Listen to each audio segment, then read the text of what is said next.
Sure that we're starting with the AFC. Yeah, Bills, Dolphins, Patriots. Oh, you started recording already? Nah, we didn't start recording. Oh wait, we did. Oh Yeah, shit. that's it right Hold there. up. Oh wait. Well, I wasn't ready, but Awesome. let me make sure my joints off. My phone and shit. All right. Let me know when y'all ready. All right, bet. Welcome everybody to the newest episode of Leave It on the. Oh, whoa. My bad. That was. No, whoa. My bad. Let's just restart the recording. We're like Yeah, 40 let's just. seconds in. There's a bunch of Yeah, pauses. that was just like. Well, See, this why welcome everybody to the newest episode of Matter of Fact podcast. Brought to you by no other than my boys Austin, Dom. How we doing today, fellas?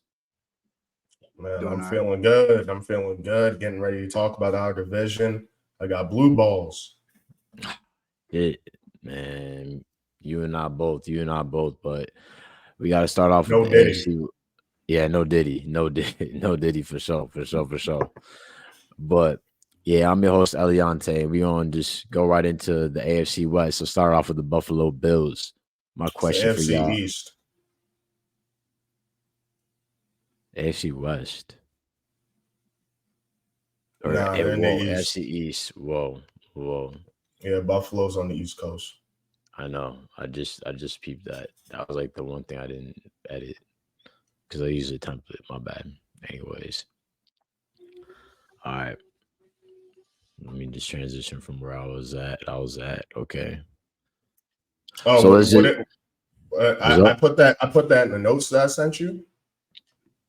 What? I put West. Nah, I used a template and I just didn't update the West part. That was on me. That was on me. Oh, man, I was trying to shoot you some bail for once. All right, whatever. Hey, I ain't gonna cap. But look, we need to get started. All right, so let's get it. All right, let's dive right into the AFC East. Austin Dom, take us away, starting with the Buffalo Bills. As the Bills, retool their roster, will they continue to win the East and remain competitive come playoffs? Yeah, I'll start with this one. Their main candidate for they really have to hit in the draft. They got rid of a lot of big names, a lot of names where it's like, oh, the narrative right now is like, oh, Pat Mahomes has these boys scrambling. But in reality, Tre'Davious White, when healthy, he's a top corner for sure. But he just hasn't been healthy. You know what I mean? Stephon Diggs, this is the perfect time to get rid of him. But like it obviously wasn't working out in the locker room. We've seen how he left Minnesota and now he leaves Josh Allen, which to me is either, I mean, you could pick whoever, but he's either second or third best quarterback in the league. So, but CJ Stroud's coming up. I think by the end of the year, CJ Stroud, I'm projecting him to be solidified top 5. So it's a good situation. Stephon Diggs has like the opposite career of DeAndre Hopkins, where like he just keeps getting blessed with good quarterbacks and he's unhappy for whatever reason. So in this deep wide receiving class coming up next week in the draft, or actually in a couple days, it's a great time to get rid of them. Personally, I really hope they get Brian Thomas. If not, there's a couple other guys, but yeah, they're really going to have to hit on the draft, man. But in terms of winning the division, I just don't trust anybody else in the division. The Dolphins, not a huge Tua fan. He's cool, but I give his recent success to Mike McDaniels. And then the Patriots, I don't even have to speak on that. Let's see what they even do. We don't even know if they're getting a quarterback. And then the Jets, if the injuries don't work out. So with Josh Allen being a top 3 quarterback in the league, not even just the conference, I'm going with the quarterback. They still have Dalton Kincaid. James Cook has really been cooking. And they still got some players in on the defense, like Rasul Douglas, still a great corner. What it feels like is they're getting younger, and with those type of moves, look at the Chiefs, right? They got rid of Chardavius Ward a couple years back. He's on the Niners. Now they just sent L'Jarius Sneed to, is it the Lions, Austin? Sneed's on the Lions? L'Jarius Sneed? Yeah, L'Jarius Sneed. No, he's not on the Lions, on the Titans. The Titans. I be getting them mixed up. That's that blue. But yeah, he's on the Titans now. So, but we expect the Chiefs to be able to replace him in the draft. And obviously they still have Trent McDuffie. So let's see how the Bills do in the draft. They obviously have a late pick, but there's going to be a lot of different skill positions going in the first early. We don't expect defense to be picked until at least like pick 8 with the Falcons. So that pushes a lot of players back. So that's really what it depends on to me. But in terms of the playoffs, I just goes back to the draft, man. But I think if you win your division, you're automatically in the playoffs, and that's what they need to do again, and that's what I believe they're going to do. Word, Austin. I mean, Bills are cool, you know. They kind of had a decent season last year, 11-6. Dealt with a little bit of turmoil throughout the season, having to fire their offensive coordinator, bringing up Joe Brady to be the offensive coordinator. Once that change was made, I think it was around either week 7 through 10.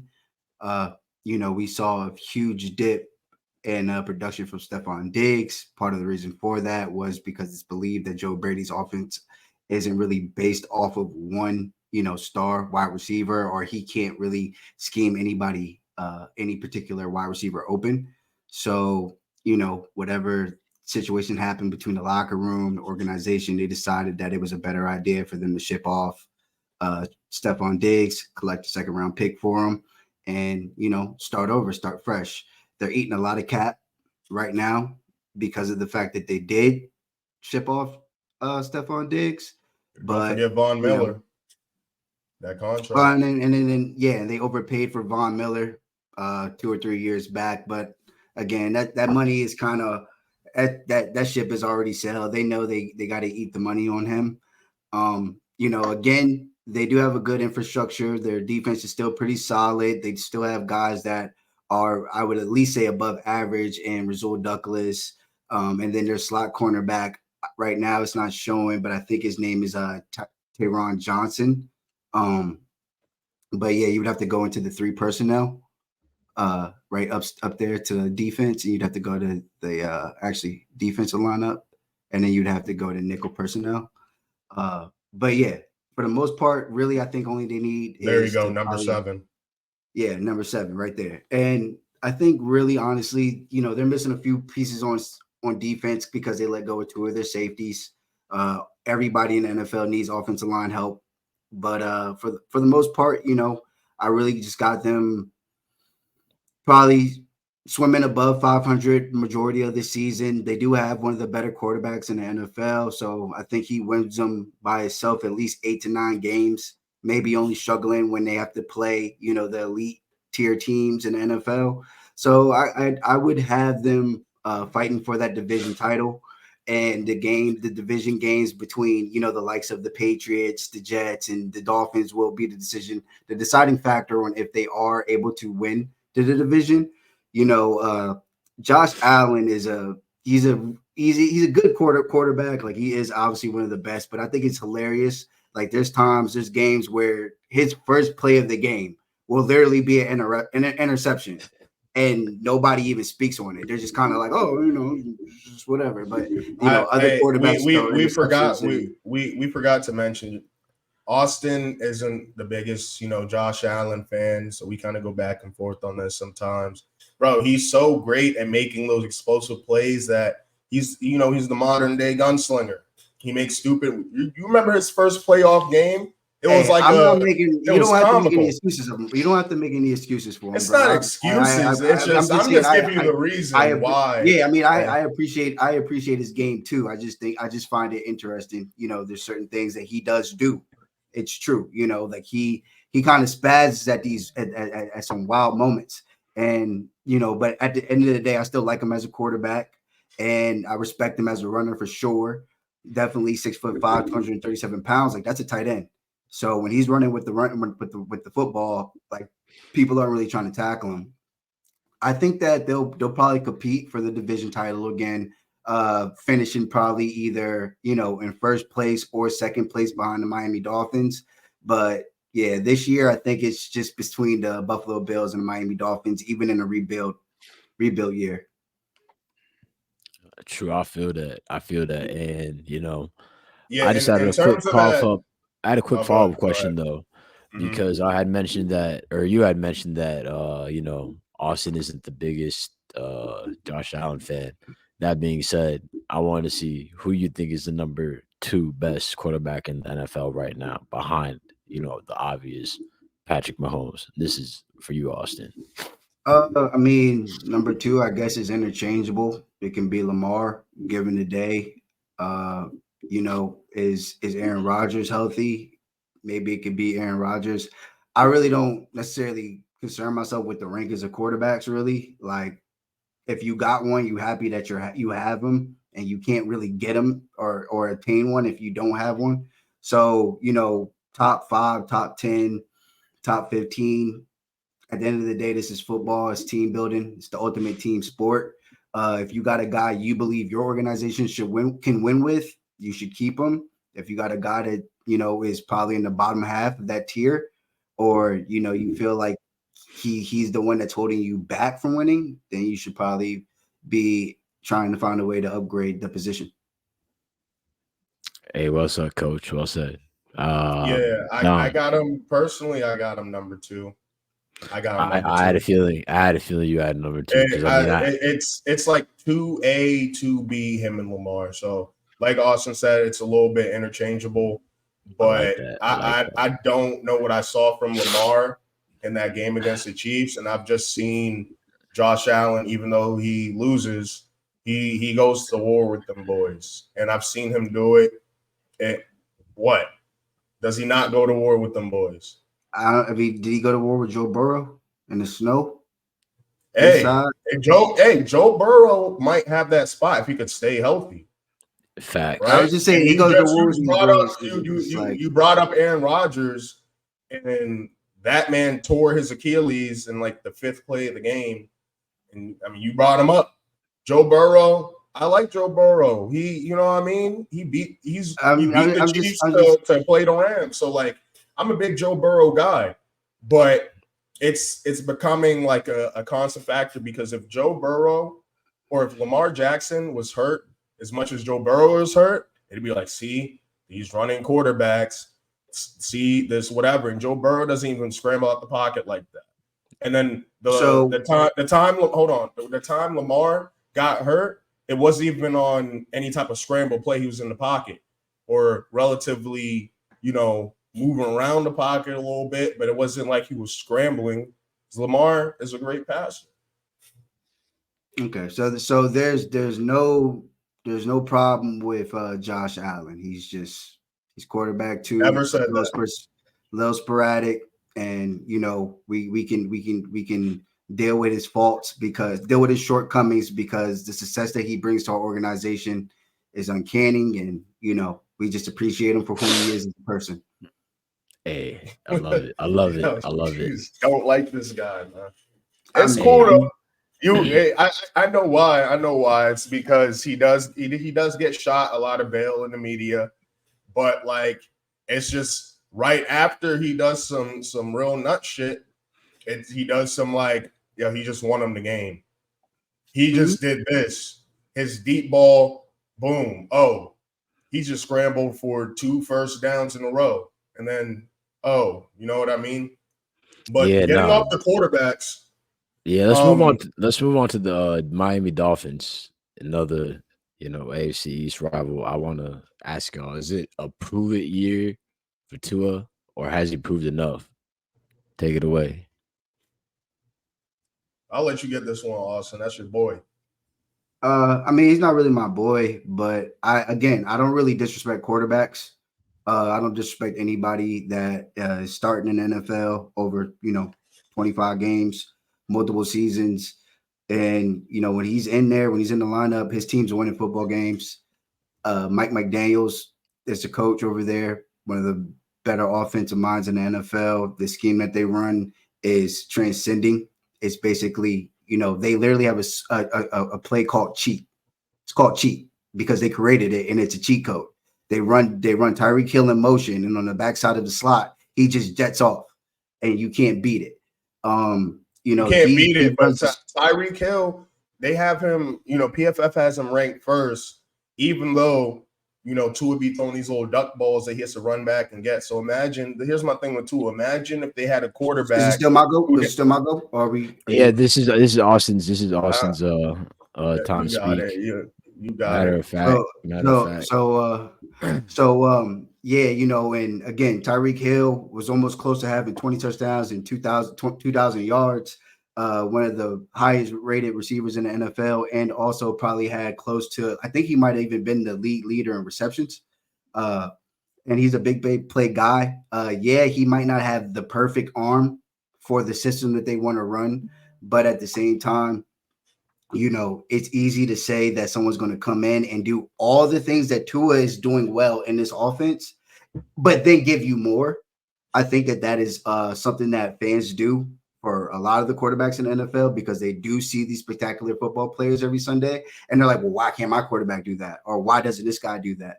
But, at the end of the day, Tua with an above 85 grade, getting better every single year. I just don't think that it's worth risking letting go of him and hoping that you get someone who is at least as good as him, but then probably with the all chance that he may run the offense slightly better than him, because we're like, oh, he underthrew Tyreek Hill in one or two go balls a game. In reality, like, did Tyreek Hill still catch the ball, or did it ruined the game and they weren't able to win off of that?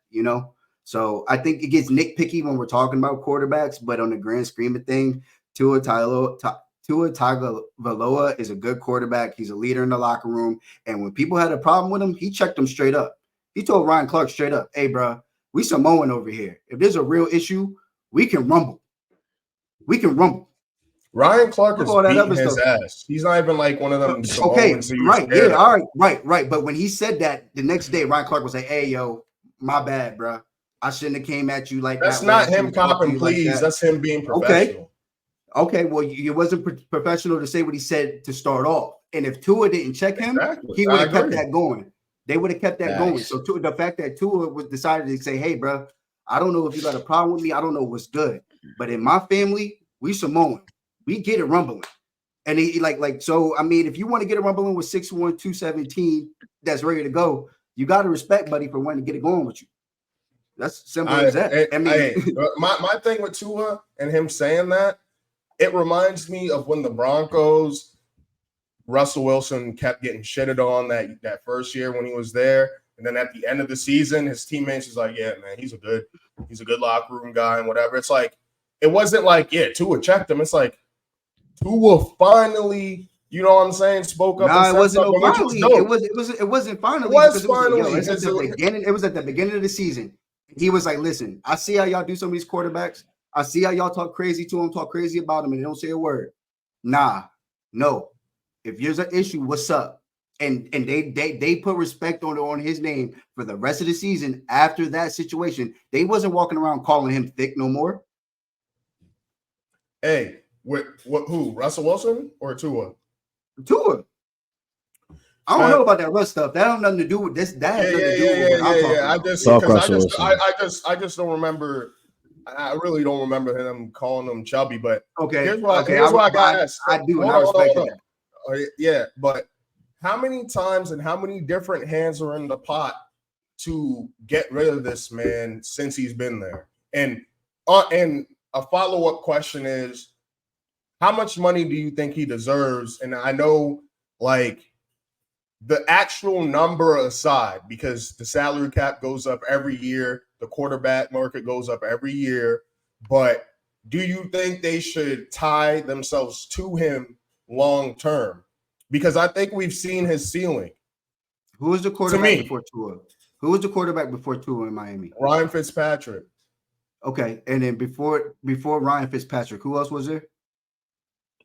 Man, I don't remember. Exactly. And then even after Ryan Tannehill, who was the quarterback before Ryan Tannehill? So because you have a bad history of quarterbacks, you get a slightly above average one, and you stay. You pay him, absolutely. You get a slightly above average quarterback. This isn't the NFC. This isn't the NFC. Maybe if Tua was in the NFC, I'd be talking differently. But we have guys rising. Guys rising. They're already on their rosters. There's not like I'm a trade and get anybody. That's not my point. I'm saying who's better than Tua? Who's better than Tua? Yeah. Oh, I love that question. Give me 1 second. Mm-hmm. Give me 1 second. And actually, we'll just do the AFC because that's my point. Hold on. Why am I not in the NFL's website is so trash. Why did I pick that? I don't understand what the whole debate is. We talking about the Dolphins as a whole, like. Well, he's about to run into it. He don't realize. I'm ready. So Patrick Mahomes goes without saying. Joe Burrow goes without saying. Josh Allen, Justin Herbert, Aaron Rodgers, Lamar Jackson. Right.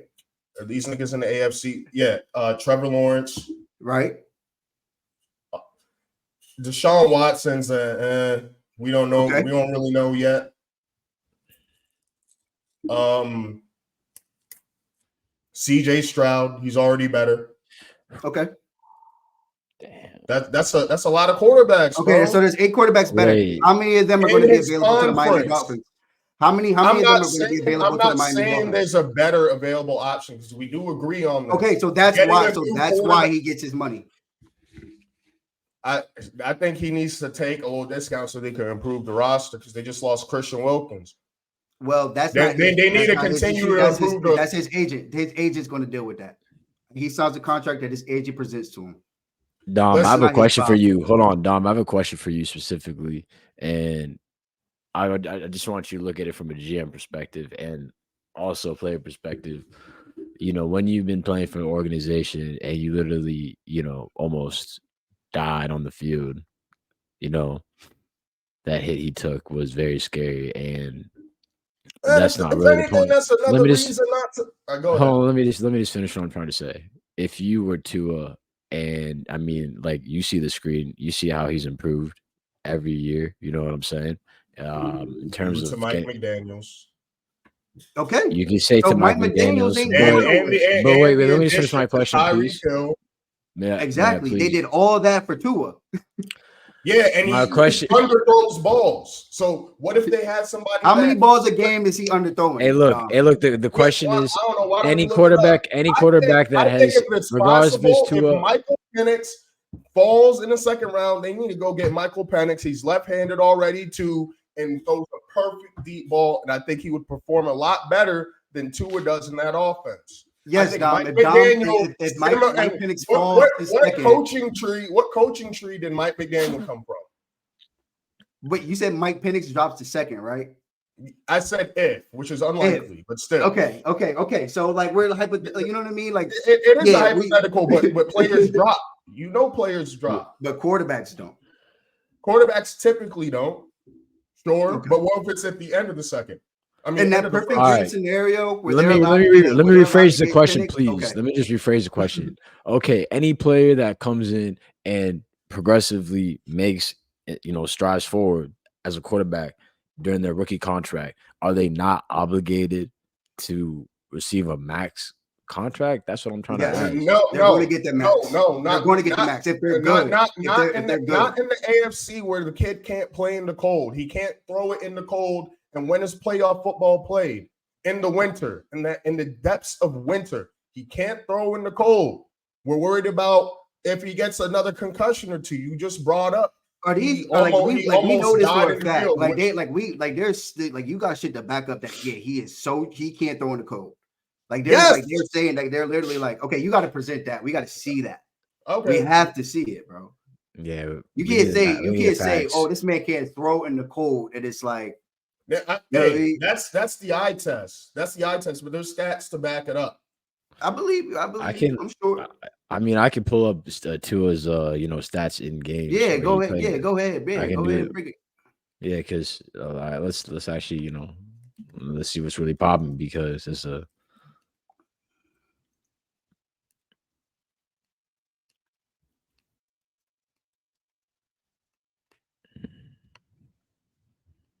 Oh shoot!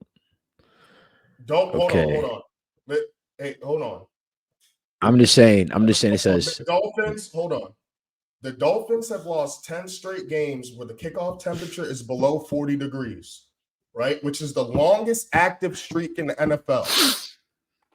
Dolphins quarterback Tua Tagovailoa, who led the NFL in passing yards this season, has lost each of the 5 coldest starts of his career. He completed 57% of his passing for 5 touchdowns and 7 interceptions in those matchups. In fact, Against who?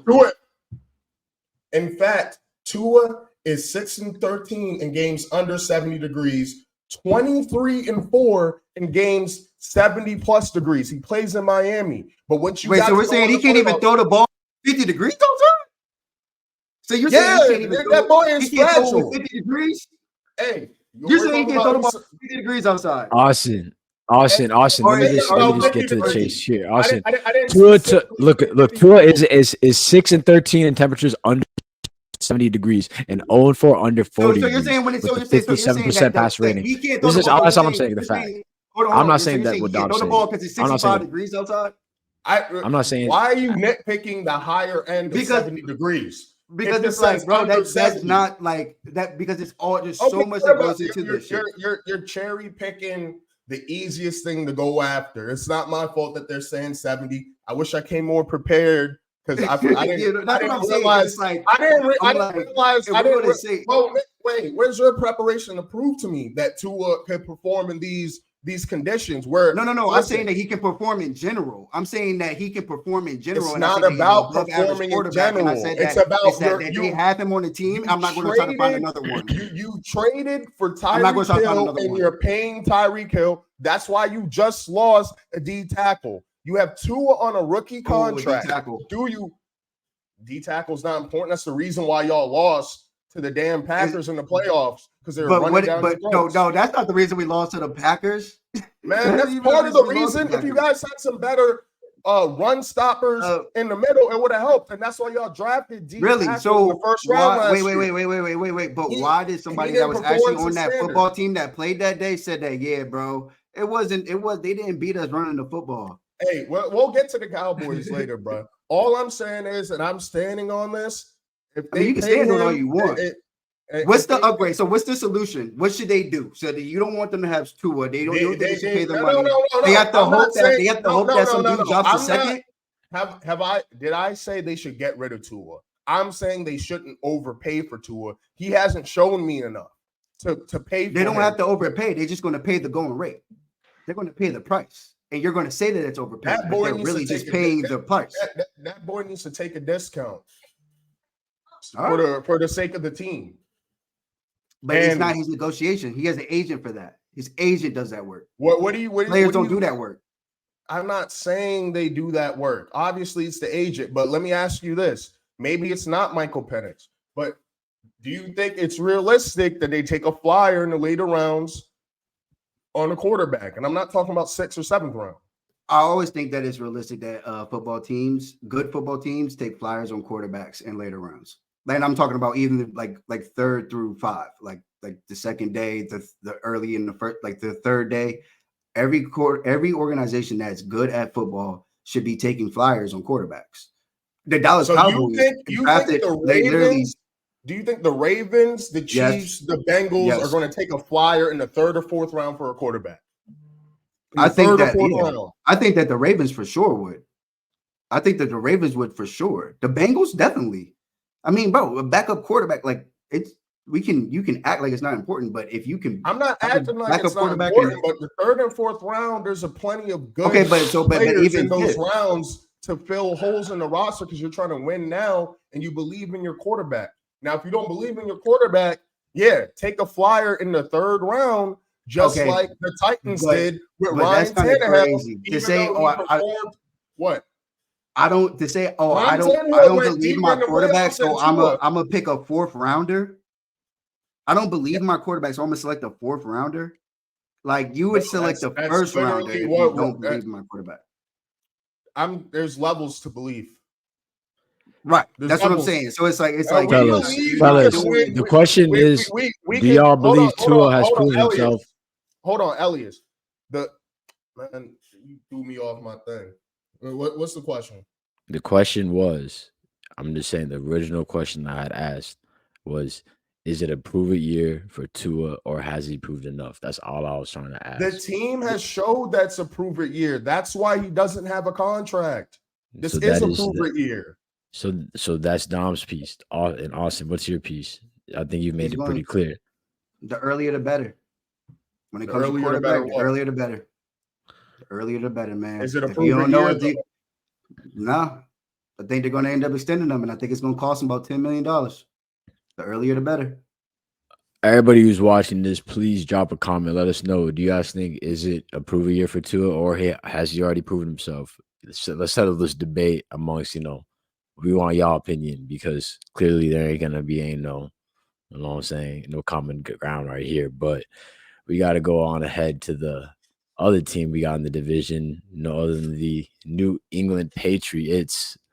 First time in 20 years without Belichick running the offense or running the team. And my question for you two is, what should be New England's game plan in their first season without Belichick in over 20 years? Take it away. It really comes down to the draft. I believe, as a Giants fan, I'm biased. Keeping my biases out of it, I think the smart thing to do is to get a quarterback. It's not like they don't have weapons on offense. Yes, they have holes all over their roster, but you do have Jacoby Brissett. So you could just sit the quarterback, learn after a very good vet. I mean, if Jacoby Brissett's your second string quarterback, that's one of the best second string quarterbacks in the league. So that's not a bad idea, but I also wouldn't blame them if they did take a Marvin Harrison Jr. and just let Jacoby Brissett rock and take a quarterback in the second, take a flyer. If they suck again, they'll be around here at the same time next year. And there's always a rising star that comes out of the draft right now. It's right now who's headlining next year's draft class. It's not as strong as this one, but it's Quentin Ewers, Carson Beck, and Shedeur Sanders at the moment. But things changed because before the college football season, there was no question if who you think's going to go the second quarterback to go. And I think the betting favorite currently for your Commanders is Jaden Daniels. After his very impressive, resurgent year. Same thing happened with Joe Burrow. Same team. Came out of nowhere, was the first pick. So you just never know. And I don't think because they're at 3 in such a deep quarterback draft, I think they should definitely take quarterback, but Marvin Harrison is really that guy too. But I feel like if you want to opt to take Marvin Harrison, get some draft picks, help fill out the roster for that future quarterback, and roll with Jacoby Brissett, I wouldn't be mad at it.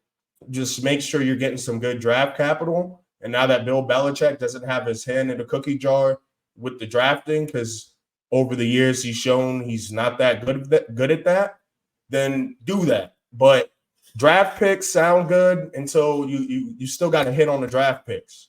So I think they need to, get a quarterback and just knock the draft out the park. They're obviously ways away from competing. Yeah. I mean, bro, honestly, simple as this. You're picking at 3. There's a quarterback available at 3. Select the quarterback.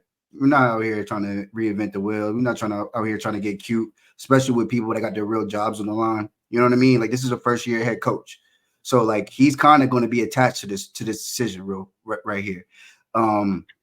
if we want to get cute, we want to get funny. If Minnesota calls and they're like, "Yo, we'll give you Jay Jettas for the 3rd overall pick," and a few other things, package that in, Chill. then okay, then maybe you might consider taking that pick. Giving up the pick. But outside of getting one of the premier playmakers in the NFL, regardless of position, I really think you just sit here and you're happy that you get your quarterback and you're ready to start off the new era of New England Patriots football here with whoever they select at number 3. And piggybacking off what you just said, because I think, like I said about the picks, you got to hit on the picks. And even though it's a new regime right now, you got to show me that you can hit on these picks. So I think it would be more advantageous if a player's thrown in, like you said, like that JJ example. Besides wide receiver, what's another player along with some good draft capital that you think would be worth not taking that quarterback?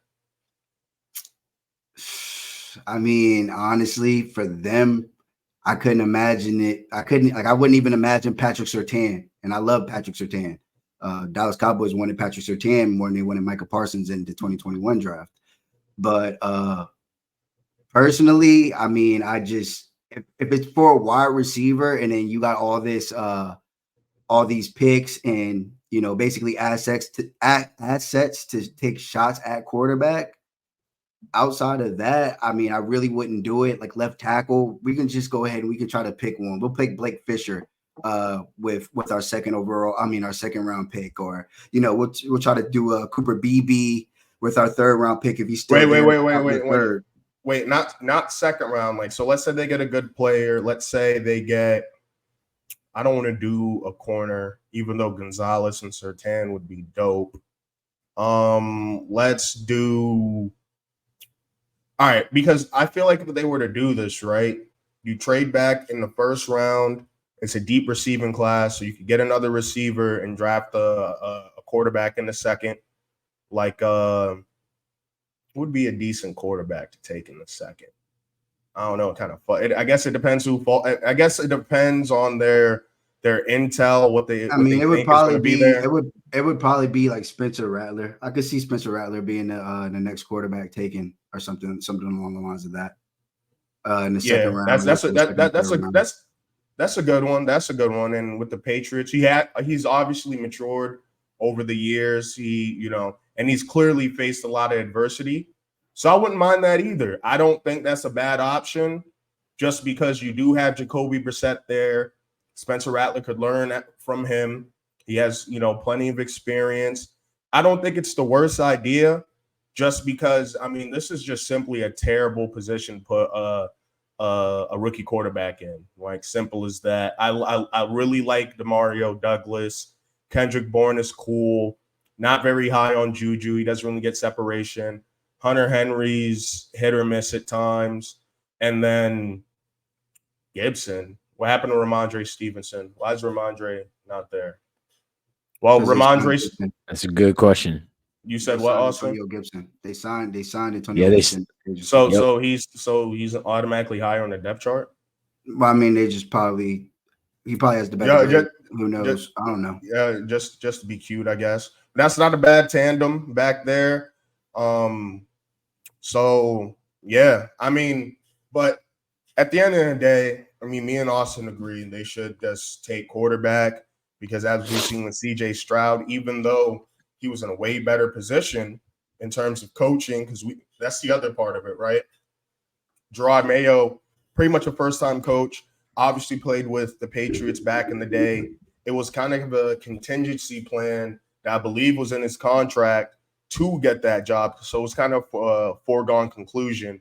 Obviously, Robert Kraft, him and Belichick have been battling for, power, just over the years. I think he was tired of that. And Mayo's kind of been, I think Mayo's going to be a pretty decent coach just because it's been planned this long, versus, all right, we're going to get this guy in here. Let's see how he does. Like, let's get Brandon Staley in here. You know what I mean? Let's get Kellen Moore in here. This is a guy I feel like they were prepping up. and he played under Belichick, and he played on defense. And it's been shown that these defensive players tend to, have a good grasp on the game. And all it takes is a good offensive coordinator to really help out with that offense. So that's another part of it too, is the coaching staff. Yeah, I mean, being under Belichick's wing, I mean, for that long, he's definitely going to learn a thing or two. But, it's time to touch down on the last team in the AFC East, no other than the New York Jets. And the question is, assuming health isn't an issue, what are the Jets' ceilings? I mean, Jets ceilings is. I mean, they can be anywhere. AFC Championship is their ceiling if everyone stays healthy, but I don't really think that's part of the equation for them. They can try it, but I just think that just the players that they have on their team, they're not really going to be able to stay healthy for a full 17 games, 18-week season, and then the playoffs. So that's just my personal opinion. But yeah, if they're able to stay healthy and they're clicking on all cylinders, the sky's the limit for the Jets. Yeah, with the Jets, I think the reason, to me, their ceiling is, if everybody's healthy, they could damn win. I think they could be a sleeper to win the division just based off that defense. That defense is crazy. Garrett Wilson, Brees Hall, obviously leading that. If Tyron Smith could stay healthy, that's not a bad tandem between him and Morgan Moses. So, they keep improving on the line. Oh, yeah, and Elijah Vera Tucker, of course. But, yeah, with the Jets, it is really all about health. That defense will help carry. So if the defense could carry how they were and they're not relying on Zach Wilson, then like Austin said, the sky's the limit. But my thing is, I just don't believe in them as an organization, because look how they handled that situation with getting Aaron Rodgers. You get in attack Nathaniel Hackett, who basically that's just a guy who Aaron Rodgers likes to go golfing with and talk on the phone with. They bring in Alan Lazard, who isn't that good. You know what I mean? They bring in Randall Cobb, which it's crazy to me. Like right now, he's like the wide receiver version of Frank Gore. And then Aaron Rodgers is hurt. You have no contingency plan. You keep the guy in the room that clearly people in the locker room didn't like. Mike White had a couple good games, and they made Mike White shirts, and we're walking around with that. You let Mike White go to the Dolphins for whatever reason. I think last year they should have kept Mike White, and I know Aaron Rodgers was kind of teasing around because he's a drama queen and whatnot, but still, like, what's this idea that, Zach Wilson, he's just going to learn under Aaron Rodgers for the year and he's going to be like that? We're in a time where, listen, you've seen enough from Zach Wilson. He needs a fresh start in general. Like, he just needs a fresh start. Why keep him over Mike White? Because he was picked number 2? You shouldn't have picked him number 2. You got to reassess where he should have. They need to do a redraft and be like, where should he have really gone? And I feel like they tied themselves to him, and they just kind of mailed the season. And as soon as Aaron Rodgers got hurt, I didn't like that. Look at the 49ers. Trey Lance went in that draft. They traded up a lot to get him, and they're lucky because, one, their roster's amazing, but two, Mr. Relevant Brock Purdy ended up being better than the entire quarterback room. And what did the Niners do? We're shipping him off to Dallas for a 5th-round pick. Like, we just don't want the noise here. And what did the Jets do? They do what bad organizations do. And if it's a bad organization, it all starts from the top down. So I don't really believe in them that much. But if they're healthy, just based off pure talent, and I'm a huge Aaron Rodgers fan.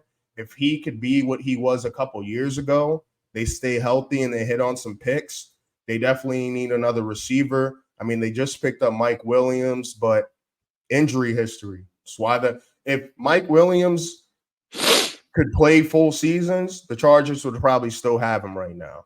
So, Austin, you say this all the time. With the Cowboys, y'all don't really go crazy in free agency because the mindset is, well, why, if this guy's so good, why is he available? There's usually a caveat.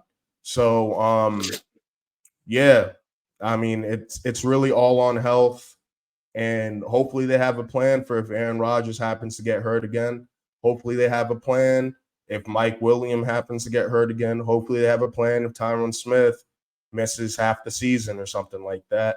And I feel like once again, like I said with the Chargers, I think if Tyron Smith played a lot of healthy seasons, and I know he had a pretty healthy season last year, but if it was more consistent, I think you guys would have went out of your way to keep him. True. I mean, Austin. What? You ain't gonna he was spitting. I got nothing to say. No, I mean, it's the Jets, bro. Like he said what he said. Yeah. It's the Jets. It's their like organization. I already kind of gave up how I felt. Yeah. I mean, there's not much else to talk about. I mean, we're talking about a team who mailed in the season because their quarterback got hurt in the first couple plays in the game, and it seemed like they just didn't care. So let's just see. They're the biggest question mark in the league to me.